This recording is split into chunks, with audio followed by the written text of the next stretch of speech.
Assalamualaikum warahmatullahi wabarakatuh. Kami dari kelompok 4 akan mempresentasikan tentang Dewan Syariah Nasional Majelis Ulama Indonesia.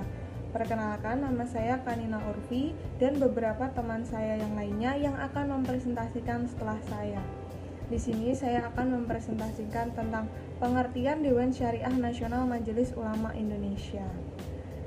Dewan Syariah Nasional menurut ketentuan pasal 1 ayat 9 PBI adalah dewan yang dibentuk oleh Majelis Ulama Indonesia yang bertugas dan memiliki kewenangan untuk menetapkan fatwa tentang produk dan jasa dalam kegiatan usaha bank yang melaksanakan kegiatan berdasarkan prinsip syariah.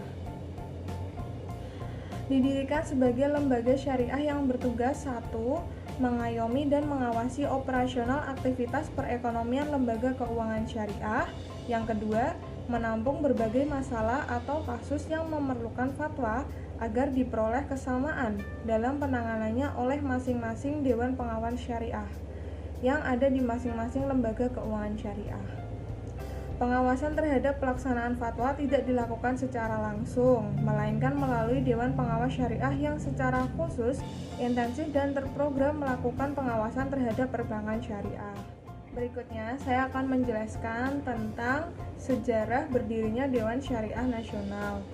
Nah, Dewan Syariah Nasional Majelis Ulama Indonesia itu dibentuk dalam rangka mewujudkan aspirasi umat Islam mengenai masalah perekonomian dan mendorong penerapan ajaran Islam dalam bidang perekonomian atau keuangan yang dilaksanakan sesuai dengan tuntutan syariat Islam. Nah, dalam sejarah berdirinya Dewan Syariah Nasional itu, pertama terdapat lokakarya ulama tentang reksadana syariah yang diselenggarakan oleh MUI Pusat pada tanggal 29 sampai 30 Juli tahun 1997 di Jakarta yang merekomendasikan perlunya sebuah lembaga yang menangani masalah-masalah yang berhubungan dengan aktivitas lembaga keuangan syariah. Yang kedua, Majelis Ulama Indonesia juga melakukan rapat tim pembentukan Dewan Syariah Nasional pada tanggal 14 Oktober 1997 dan diresmikan pada tahun 1998. Lalu ada Dewan Pimpinan MUI menerbitkan SK nomor KEP 754-MUI-2-1999 tertanggal 10 Februari 1999 tentang pembentukan Dewan Syariah Nasional MUI. Selanjutnya, pengurus DSN MUI untuk pertama kalinya mengadakan rapat pleno 1 DSN MUI pada tanggal 1 April tahun 2000 yang bertepat di Jakarta dengan mengesahkan pedoman dasar dan pedoman rumah tangga DSN MUI. Terima kasih. Untuk selanjutnya akan disampaikan oleh teman saya. Nah, selanjutnya yaitu penjelasan tentang fungsi dari Dewan Syariah Nasional. Nah, fungsi dari Dewan Syariah Nasional sendiri yang pertama yaitu untuk menjalankan tugas-tugas Majelis Ulama Indonesia dalam hal mendorong dan memajukan ekonomi umat.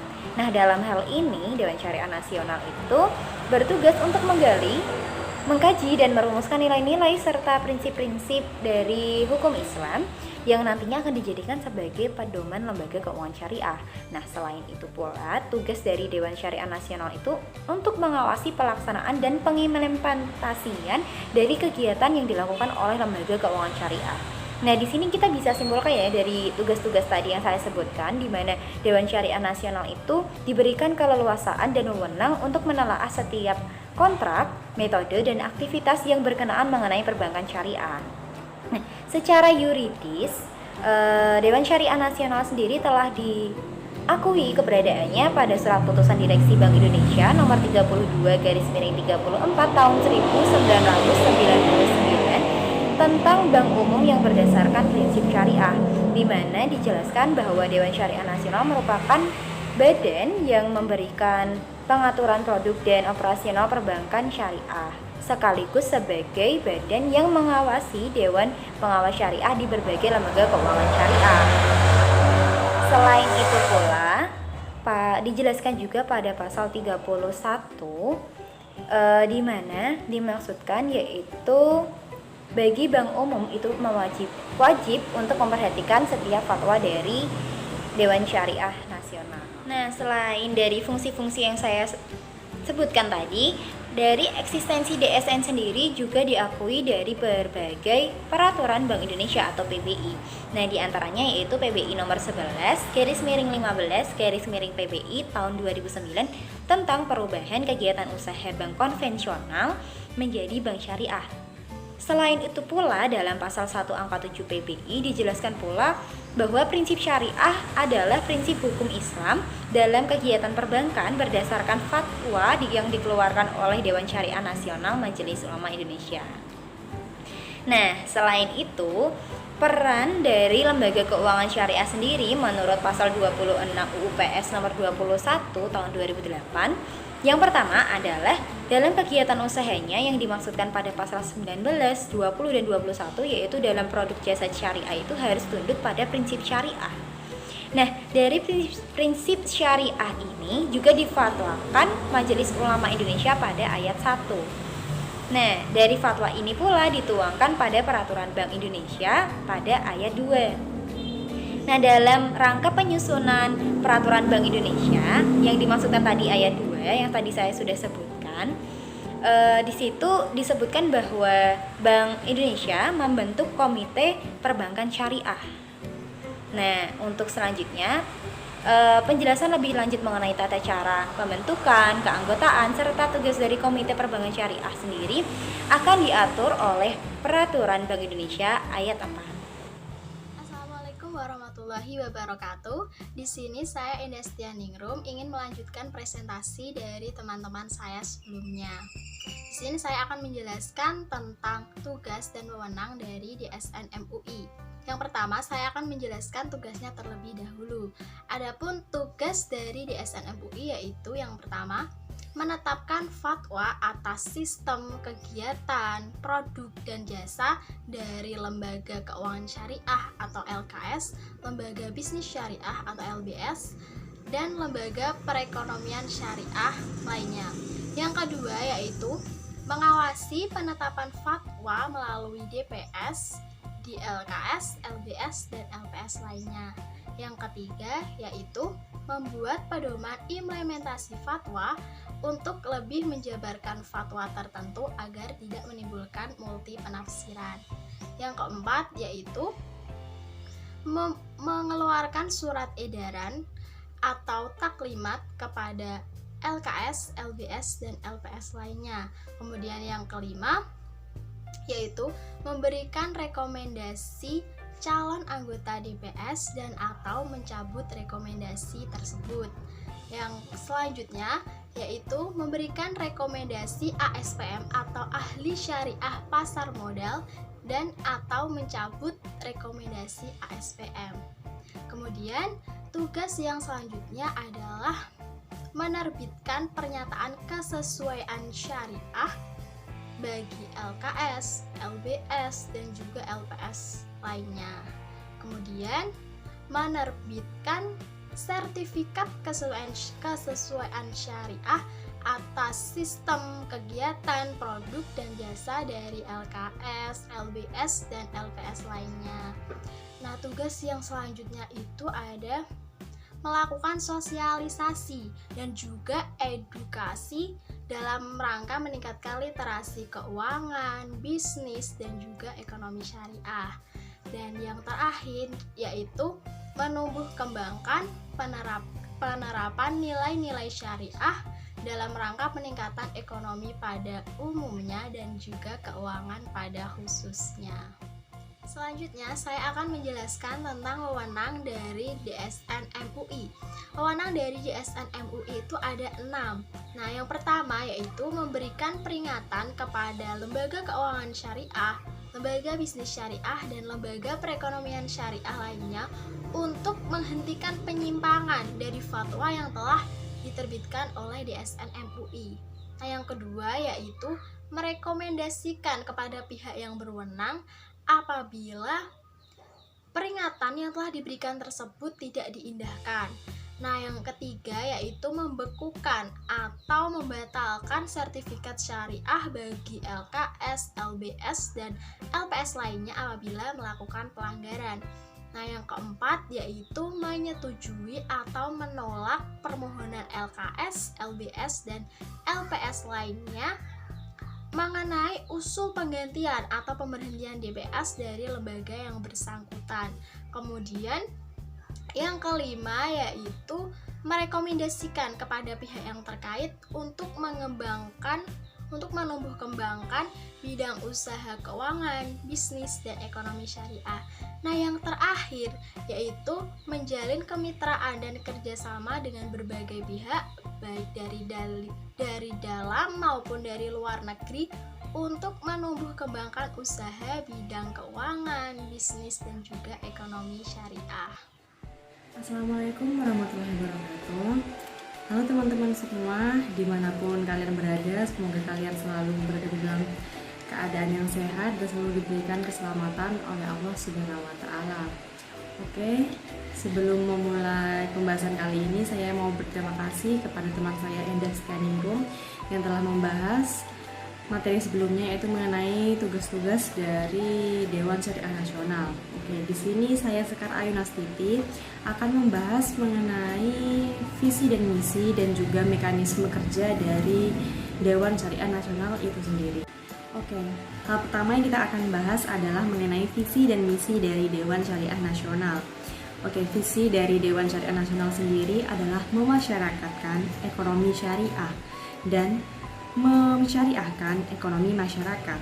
Lalu kemudian misinya adalah menumbuh kembangkan ekonomi syariah dan lembaga keuangan atau bisnis syariah untuk kesejahteraan umat dan bangsa. Oke, jadi kita telah mengetahui apa saja visi dan misi dari Dewan Syariah Nasional. Lalu sekarang kita berpindah ke mekanisme kerja dari Dewan Syariah Nasional. Oke, mekanisme kerja Dewan Syariah Nasional sendiri yang merupakan keputusan MUI yang mengatur mengenai susunan pengurus dari Dewan Syariah Nasional merupakan kelanjutan dari tugas dan kewenangan dari Dewan Syariah Nasional.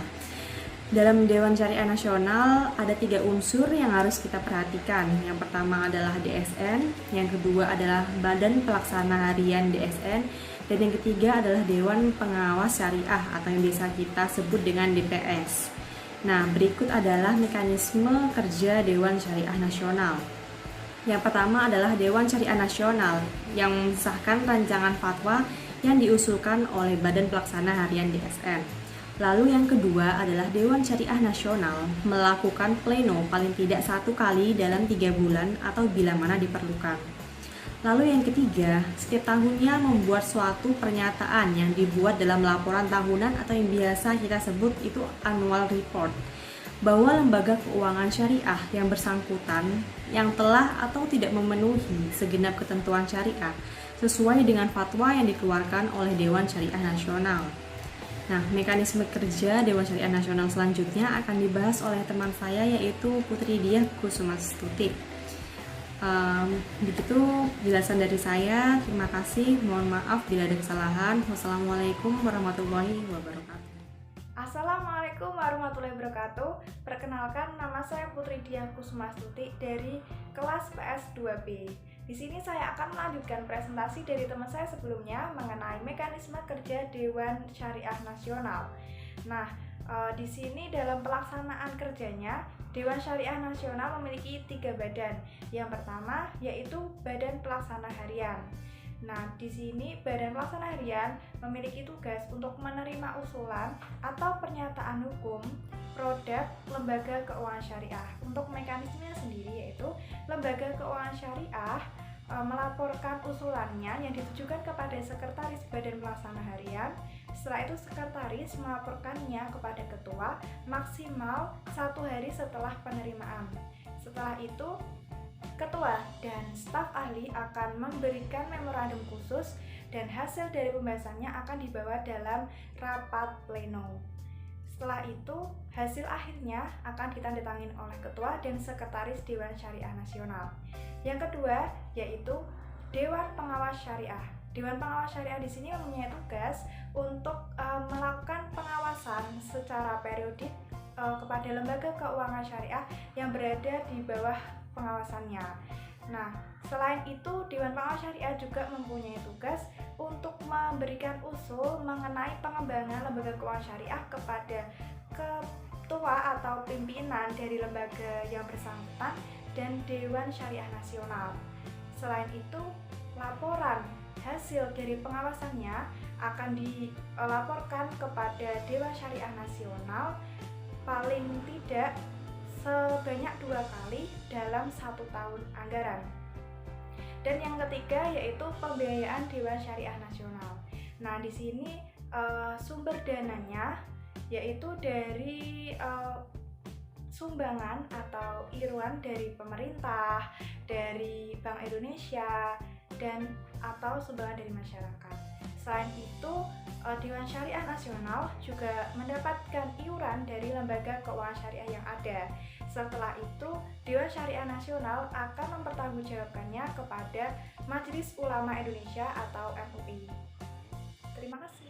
Assalamualaikum warahmatullahi wabarakatuh. Di sini aku mau lanjutin presentasi dari kelompok 4 tentang DSN MUI. Di sini saya akan melanjutkan tentang lanjutan. Yang pertama tentang metode penerapan fatwa dan prosedur pemberian fatwa. DSN MUI telah membuat pedoman untuk menetapkan sebuah fatwa sebagaimana telah ditetapkan dalam pedoman dasar dan pedoman rumah tangga tersebut di atas, yaitu sebagai berikut. Yang pertama, Badan Pelaksana Harian menerima usulan atau pertanyaan hukum mengenai suatu produk lembaga keuangan syariah. Usulan ataupun pertanyaan ditujukan kepada Sekretariat Badan Pelaksana Harian. Yang kedua, Sekretariat yang dipimpin oleh sekretaris paling lambat 1 hari kerja. Setelah menerima usulan atau pertanyaan, harus menyampaikan permasalahan kepada ketua. Yang ketiga, Ketua Badan Pelaksana Harian bersama anggota dan staf ahli selambat-lambatnya 20 hari kerja harus membuat memorandum yang khusus berisi telaah dan pembahasan terhadap suatu pertanyaan atau usulan. Yang keempat, Ketua Badan Pelaksana Harian selanjutnya membawa hasil pembahasan ke dalam rapat pleno Dewan Syariah Nasional untuk mendapatkan pengesahan. Yang kelima, fatwa atau memorandum Dewan Syariah Nasional ditandatangani oleh Ketua dan Sekretaris Dewan Syariah Nasional. Selanjutnya, untuk yang slide terakhir, pembuatan fatwa DSN menggunakan 4 sumber hukum yang disepakati oleh para ulama sunni, yakni Al-Quran, hadis, ijma, dan qiyas. Selain itu, DSN juga sering menggunakan salah satu sumber yang diperselisihkan, yaitu ada istihsan, maslahah, mursalah, istishab, sajal zariyah, uruf, mazhab zahabi, sarti, makobalana, dan lain-lain. DSN akan melihat pada kitab-kitab fikih masyhur yang berasal dari mazhab klasik, yaitu 4 mazhab Hanafi, Syafi'i, Maliki, dan Ahmad, dan kitab-kitab fikih kontemporer yang lain. Ketika ditemukan adanya satu pendapat yang membenarkan sesuatu perbuatan muamalah dan berbeda dengan mayoritas jumhur, maka menurut DSN bisa dipakai. Hal ini mendasar pada kaidah hukum muamalah, yakni bahwa segala perbuatan di bidang muamalah adalah boleh kecuali ada dalil yang tegas melarang atau mengharamkannya. Sekian dari kelompok 4 untuk presentasi tentang DSN MUI. Kurang lebihnya mohon maaf. Wassalamualaikum warahmatullahi wabarakatuh.